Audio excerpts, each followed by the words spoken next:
All right, Lions-Cowboys, and the Lions get the best news they possibly could for the offense. Before we get into that, whenever we play Dallas, it just brings back memories of the playoff game where bad call, pass interference, flag gets picked up. So let me know in the comments, when you think of the Lions just getting hosed, what comes to mind? What's that one game? For me, it was the one where the guy was down. His forearm was down. He gets up, runs 50 yards. We challenge it.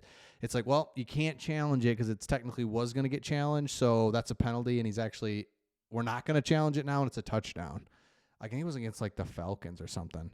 Or the Golden Tate one where it's like, he's short, but because we had to review it, it's a 10-second runoff, game over. You've learned so many, obviously the Calvin, I could go on. I'll let you guys go in the comments. Okay, here's the good news. The Dallas Cowboys, their defense is allowing the ninth most rushing yards, ninth most yards after contact, second most rushing touchdowns. They have a stuff rate. I love this stat, which is the ability to stop offensive runs for a loss or no gain. Only 10% of the time, 1 out of every 10, you know what 10% is, but 1 out of every 10 runs do they stop the ball at the line of scrimmage or behind it.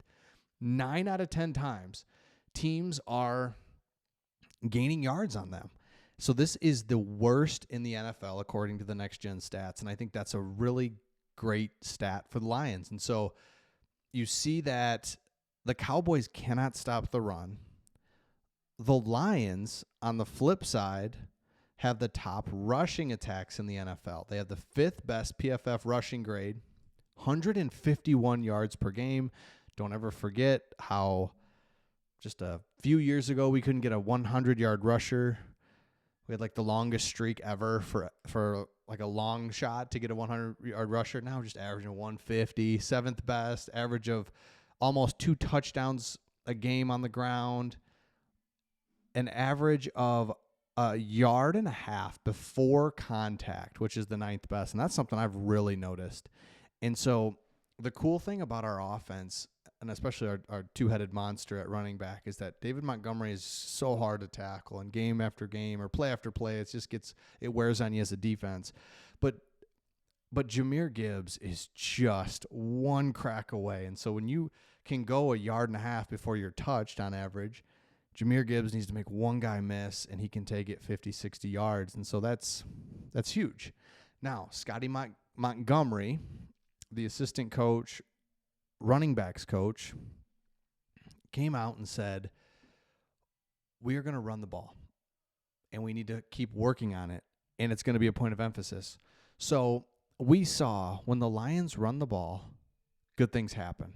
When they don't and get away from it, Buccaneers game, Jared Goff's in shotgun. It's like, what are we doing? It doesn't work. And Jared Goff threw the ball 50 times. Last game, Lions are back to their old ways. They run the ball. Jared Goff within the offense looks good. 18 for 18, touchdowns. We're running it. It's like, that's it. So to see that the Lions want to focus on the run is great to hear. And you've kind of heard that now from all the coaches. That's number one. Number two, you are seeing how the Lions are now going to go up against a series of games here where the run defense that they're playing is not great. Cowboys especially. When you run the ball and stop the run, you're in every game. And the Lions, that's what they do. And that's why they've been remarkably consistent for the last year and a half. What is Dan Campbell's record, or the Lions' record in the last year and a half? It's like 20-6. Remarkable. It's hard to win in the National Football League, and the Lions are being dominant. They're balanced. They're consistent. All these things. We don't make stupid penalties anymore like we used to. We don't. We always had dumb penalties on our own. We always were getting hosed in weird ways, like we were just talking about in the beginning of this video. Some of those were just complete crazy, but a lot of them were just like, we're not that good.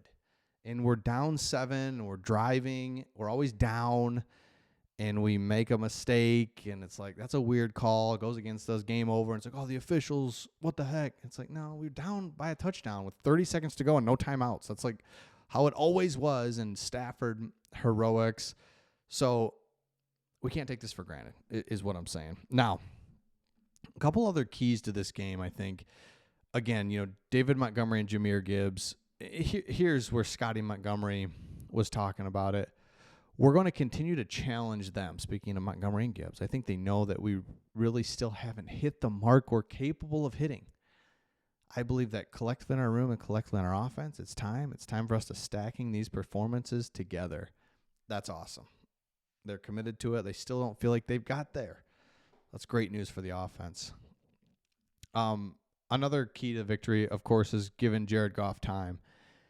One of the things that is really big about this game is that the Cowboys are working through injuries with Micah Parsons and DeMarcus Lawrence, and so that's huge. And Marshawn Nealon's also going to miss this game. So there's two things to take away from that. Number one, that's great news. We don't have to worry about those are premier players.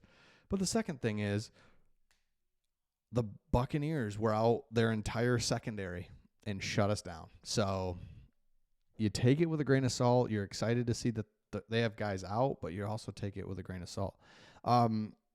Third key to this game that I love is make the Cowboys one-dimensional. And this shouldn't be hard because the Cowboys aren't running the ball particularly well, and the Lions defense prioritizes stopping the run. Just always what we're going to do. We're going to be up in your face, aggressive, and going to stop the run. Love it. Now, on the flip side of that, and Aaron Glenn talked about the penalties and what that looks like. And here's what I would say about that. He nailed it. He's like, it's a double-edged sword. I want you right up there. I want you batting balls down. I want you deflecting balls. I want you in their face. With that, there could be some calls. Or we could play zone and be nowhere near the receiver and try to, that's not sustainable. Is to like, all right, let's try to trick these NFL quarterbacks. They see zone. They like it. Settle down in the zone. Like, we're going to mix it in, but let's play aggressive. Let's play aggressive on the back end. I have no problem with that whatsoever. Now, CeeDee Lamb, like, they got players, right? And so you've got Dak Prescott can move. So I think it comes down to Aiden Hutchinson's got to play well. You've got the linebackers got to play well. In the secondary with Brian Branch back, man, he's a big-time player. We saw it last week where it's like, dang, Branch would be there. Branch would make the tackle. He's really big game changer, and for him to be at safety, play after play shows that. So let me know your thoughts in the comments. Let me know score predictions as well. I think Dallas is just not that good. Could be wrong. The Lions are favored by 3 points on the road in Dallas. I think it's Lions 27, Dallas 20. Let me know your thoughts, and we'll see all of you on the next one.